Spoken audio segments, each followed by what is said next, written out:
संभल में एक के बाद एक प्रशासन बावड़ी और कूप का सर्वे कर रहा है। ये जो आप देख रहे हैं ये बहुत ही खूबसूरत एक बावड़ी है, जिसको ये कहा जाता है कि ये पृथ्वीराज चौहान के जमाने की बावड़ी है और अलग अलग जो शासक हैं वो इन बावड़ियों का उन्होंने अलग अलग वक्त पर जीर्णोद्धार करवाया।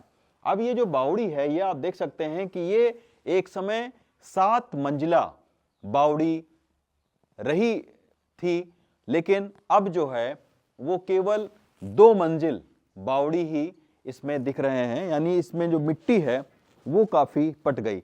और इस बावड़ी में हर एक मंजिल पर कई सारे कमरे हैं। ये कमरे जो है वो इस तरीके से हैं, ये देखिए ये कमरे का इस तरीके का ये गेट होता था, हालांकि अभी मिट्टी काफी पट गई है, लेकिन इस कमरे के अंदर आप जा सकते थे और यहां पर रुक सकते थे। तो ये बावड़ी का निर्माण इसलिए संभल और इसके आसपास के इलाकों में करवाया गया था कि इन बावड़ी में जब सेनाएं चलती थीं, क्योंकि संभल का एक बहुत लोकेशन बहुत महत्वपूर्ण है, दिल्ली से महज 200 किलोमीटर की दूरी पर है, आगरा से भी इसी तरीके से 150 किलोमीटर की दूरी पर है। तो मध्य भारत के मध्य में संभल क्षेत्र स्थित है, तो इसके वजह से हजारों साल पहले से ही इसकी जो लोकेशन है वो बहुत महत्वपूर्ण रही है। तो इसको इस संभल क्षेत्र को कहा जाता है कि पृथ्वीराज चौहान की राजधानी थी ये, और उसके बाद में अलग अलग जो शासक हैं वो वहाँ पर हुए। बाबर यहाँ पर आए, उसके बाद उनकी भी सेनाओं ने इसका इस्तेमाल किया। ये जो बावड़ी है ये 7 मंजिला एक वक्त में बावड़ी होती थी और इसमें सैकड़ों लोग इस बावड़ी का इस्तेमाल कर सकते थे, यानी यहाँ पर रह सकते थे।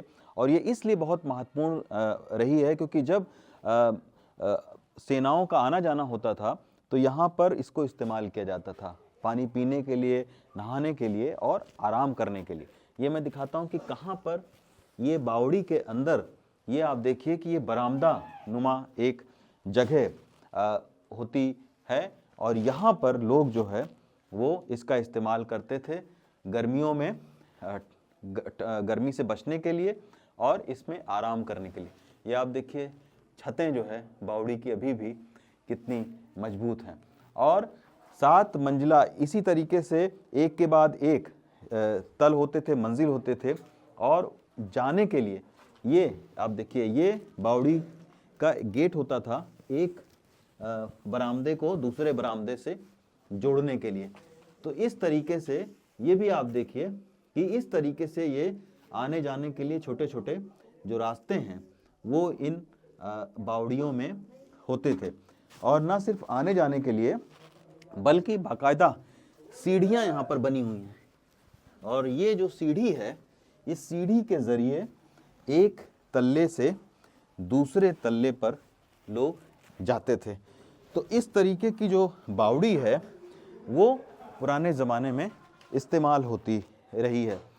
तो अब प्रशासन ये कह रहा है कि हम इस तरीके की बावड़ियों को संरक्षित करेंगे, उनको सुरक्षित करेंगे, ताकि जो आने वाली पीढ़ी है वो जान सके कि जो संभल का इतिहास है, जो संभल की विरासत है, वो कितनी समृद्ध रही होगी। संभल से प्रेम सिंह के साथ रवीश रंजन शुक्ला, एनडीटीवी इंडिया।